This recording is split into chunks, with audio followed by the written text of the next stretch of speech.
বিসমিল্লাহির রহমানির রহিম। আমরা এই হাদিসের আওতাভুক্ত হব যে হাদিসটা আমি দ্বিতীয় খুতবার পরে দ্বিতীয়বারে পাঠ করেছিলাম। যে হাদিসের বর্ণনাকারী রাবি হচ্ছেন আব্দুল্লাহ ইবনে আমর রাদিয়াল্লাহু তাআলা আনহু। তিনি বলছেন, ক্বালা রাসূলুল্লাহ সাল্লাল্লাহু আলাইহি ওয়াসাল্লাম মান তাসাব্বাহা বিকওমিন ফাহুয়া মিনহুম। আল্লাহ রাসূল সাল্লাল্লাহু আলাইহি সাল্লাম বলছেন, যেই মানুষটা মুসলমান ঘরে জন্মগ্রহণ করার পরেও যার সাদৃশ্য অবলম্বন করলো, যেই দলের, যেই নেতার, যেই মানুষের, যেই জাতির অন্ধ অনুকরণ করলো, সেই ব্যক্তি তাদের দলভুক্ত হয়ে গেল। বলি নাউযুবিল্লাহি মিন জালিক। সব ধর্মের মধ্যে, টোটাল ওয়ার্ল্ড রিলিজিয়ান, এর মধ্যে সর্বশ্রেষ্ঠ যদি কোনো রিলিজিয়ান থাকে যেটাকে আল্লাহ তাআলা দ্বীন বলেছেন, সেটা কোনটা? সেটা হচ্ছে দ্বীনুল ইসলাম। সূরা আলে ইমরান 3 নম্বর সূরা আয়াত নম্বর 19, 92 নম্বর পৃষ্ঠা, 3তম পারা। আল্লাহ রাব্বুল আলামিন তিনি বলছেন, ইন্নাদ দীনা ইনদাল্লাহিল ইসলাম। আল্লাহর কাছে মনোনীত, গৃহীত, অ্যাকসেপ্টেবল যদি কোনো রিলিজিয়ান থাকে সেটা হচ্ছে দ্বীনুল ইসলাম। সুবহানাল্লাহ।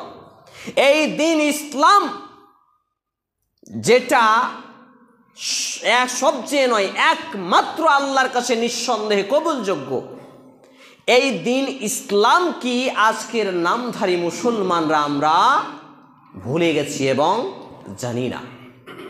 এই জন্য নবী করিম সাল্লাল্লাহু আলাইহি সাল্লাম অন্য হাদিসে বলেছেন, সেটা বলার আগে এটা বলেই ফেলি যে 2-4 মিনিট চেয়ে নিচ্ছি।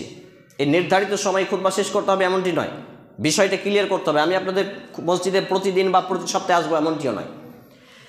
যে মুসলমান হয়েও যদি বেনামাজি হন তাহলে আপনি কাদের অনুসরণ করলেন?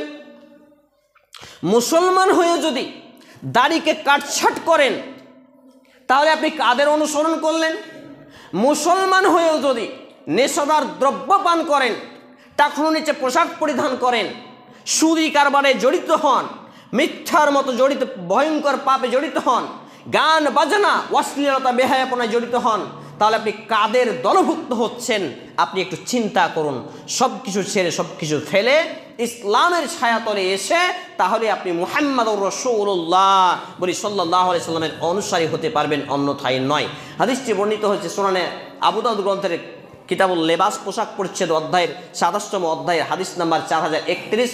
এছাড়াও সহিহুল জামে সগীর গ্রন্থের 6025, এছাড়াও মিশকাতুল মাসাবি গ্রন্থের 4043 ক্রমিক নম্বরে, এছাড়াও বিভিন্ন হাদিস গ্রন্থে হাদিসটি রয়েছে। আরও কয়েকটি হাদিস শর্টকাটে, সেটা হলো নবী করিম সাল্লাল্লাহু আলাইহি ওয়াসাল্লাম বলছেন, কিয়ামতের পূর্বে, পৃথিবী ধ্বংস হওয়ার পূর্বে আমার উম্মতের মুসলমানদের মধ্যে থেকে মানুষরা ইহুদি খ্রিস্টানি বিজাতীয়দের অনুসরণ সেইভাবে করবে তারা যেভাবে করে। তো তারা যেখানে পা ফেলবে এরাও সেখানে পা রাখবে, তারা যদি হাত রাখে এরাও হাত রাখবে, তারা যদি নিজের মায়ের সাথে জেনা করে এই নামধারী মুসলমানরা নিজের মায়ের সাথে জেনা করবে। বলি নাউযুবিল্লাহি মিন জালিক, আস্তাগফিরুল্লাহাল আযীম। এমনকি তারা যদি মানুষের পায়খানা খায় এরাও খাবে। বলি নাউযুবিল্লাহ, আস্তাগফিরুল্লাহাল আযীম। হাদিসটা যখন পড়েছি গায়ের লোম ভাঁপড়িয়ে গেছে, এটাও কি হতে পারে নাকি অনুবাদে মিস্টেক আছে? তখন একজন সাইককে ফোন লাগালাম, তো বললেন হ্যাঁ, একজন মাদানী ব্যক্তিকে। তিনি বললেন অবশ্যই যদি মানুষের সুখা গুও খায় ইহুদি খ্রিস্টান বিজাতীয়রা, এই নামদারি মুসলমানরা তাদের অনুসরণ করতে গিয়ে সেটাই করবে। আজকে তাদের বিয়েতে নাচ গান হয়, আপনার বিয়েতে নাচ গান হয়, তাদের বিয়েতে আরও অন্যান্য খরচ হয়, আপনার বিয়েতে হয়, তাদের মরাতে যা হয় আপনার মরাতে তাই হয়, তাদের ধর্মীয় স্থানে যা হয় আপনার ধর্মীয় স্থানে তাই হয়, তাদের জালসা নামে যা হয় আপনার জালসা নামে তাই হয়। দেখেন রন্ধে রন্ধে মিলে যাচ্ছে। তাহলে আমি এবং আপনি কি মুসলমান আছি নাকি বেরিয়ে গেছে? চিন্তা করুন।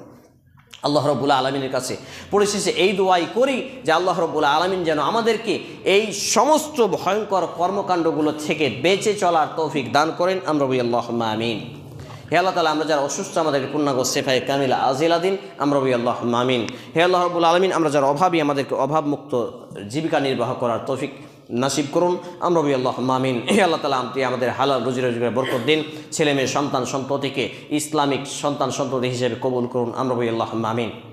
হে আল্লাহ তাআলা, আমরা যারা এখানে উপস্থিত হয়েছি, আমাদের এই আশা উপস্থিত হওয়ার ওসিলাই আমাদেরকে ক্ষমা করুন। আমরা যারা অসুস্থ আছি, আমাদেরকে সুস্থতা দান করুন। আমাদের যারা মৃত্যুবরণ করেছে মুসলিম হয়ে, তাদেরকে ক্ষমা করুন। তাদের জীবনের ভুল ত্রুটি ক্ষমা করুন। কবরে শান্তির বিছানা বিছিয়ে দিন। জান্নাতুল ফেরদাউস নসিব করুন, বিশেষ করে আমার মা এবং নানা নানি। এই দাবি, এ দোয়া, এ দরখাস্ত মহান আল্লাহ সুবহানাহু ওয়া তাআলার সামনে রেখে আমরা আমাদের আলোচনা এখানে ইতি টানছি।